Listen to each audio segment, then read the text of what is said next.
For the second time in just 9 weeks, former President Donald Trump found himself the target of an assassination attempt.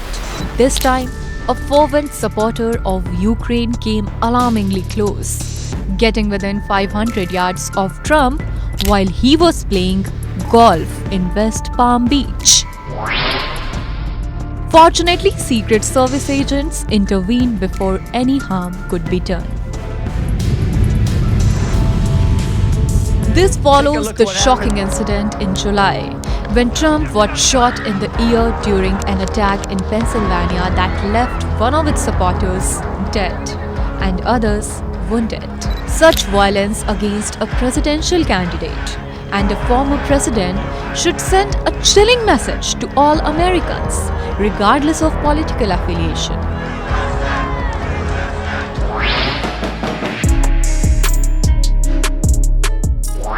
Interestingly, the reaction from many on the left has been strikingly different this time around. Even some Democrats expressed concern over the rising political violence and the need for more civil discourse. But with Vice President Kamala Harris emerging as a more prominent contender, the atmosphere had shifted dramatically. The narrative now seems focused on assigning blame to the victim rather than acknowledging the toxic environment that has contributed to such threats against Trump. As Harris had said, we must reject violence in all forms. Yet the rhetoric surrounding Trump has only intensified.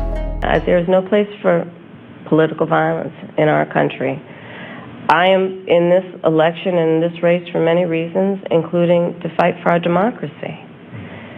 And in a democracy, there is no place for political violence. We can and should have healthy debates and discussion and disagreements, but not resort to violence.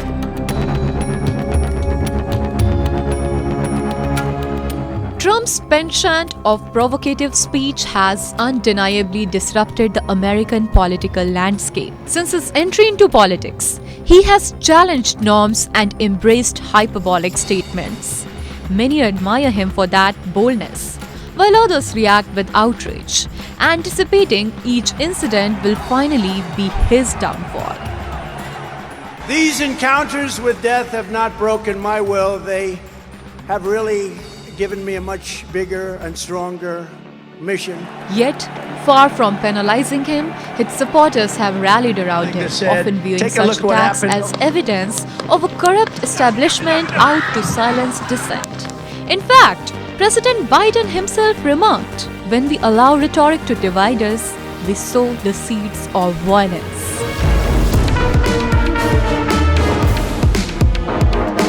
Despite the escalating rhetoric, many liberals have failed to hold themselves accountable. They continue to vilify Trump, often labeling him as a threat to democracy, an accusation echoed by Biden, who stated, "This is a battle for the soul of America."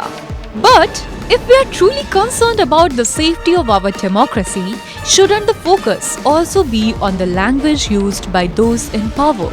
For instance, when Senator J.D. Vance highlighted concerns about immigration in Ohio, he faced severe backlash, with critics claiming he incited threats against vulnerable communities. If that's the standard, why aren't similar accusations leveled against those portraying Trump as a modern-day Hitler?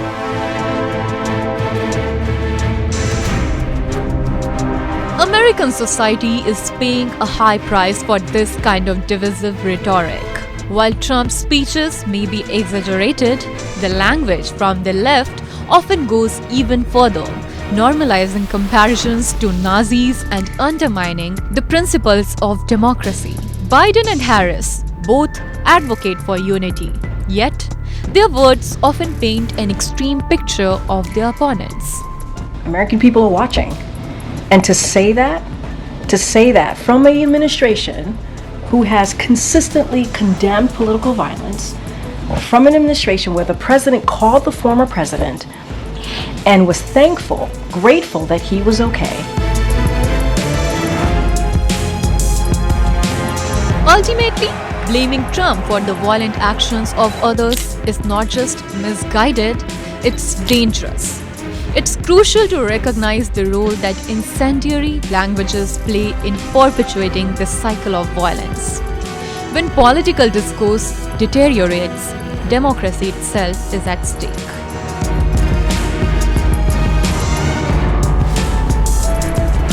Don't miss out. Log on to oneindia.com for more updates.